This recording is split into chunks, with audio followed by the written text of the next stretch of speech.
My name is Tom Slunecka. I'm the CEO for Minnesota Soybean Research and Promotion Council. So we are the group that handles the checkoff funding. We're primarily focused on issues of research and export and promotion of soybeans from Minnesota farmers. So now that it's spring 2022 here in Minnesota, farmers are starting to prepare their crops, starting to prepare their equipment and get ready to plant.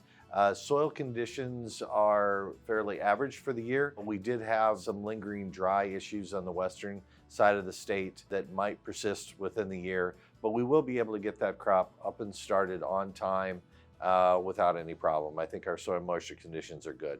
Weather predictions for the year are average, but maybe slightly dry, so that could impact soybeans. But like last year, soybeans are extremely flexible here in Minnesota, and as long as we get the rain throughout the growing season, we could have a fantastic crop. Last year's crop was predicted in July to be down as much as 20%, but it ended right on average with the amount of bushels that we typically produce. So it goes to show the flexibility of soybeans here in Minnesota.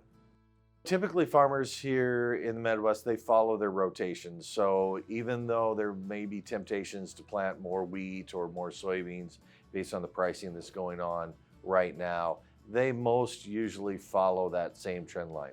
It's important for their agronomic program, so they do what's right on their farm and they'll continue to follow that. The same thing is true of their marketing. Some producers will market up to 80% of the crop that they plan to put in. Others will keep that number down around 20% because you just never know what's going to happen in the marketplace. I would say that on average, Minnesota farmers will pre-position about 35% of their crop at this time of year. Input costs this year are certainly dramatically higher than they have been in the previous years. Fertilizer prices are high. One would think that with high fertilizer prices, producers would look more to soybeans, which require little to no fertilizer. So farmers are definitely looking at different types of programs. But overall, it will be a consistent year with the spread between soybeans and corn and wheat as usual.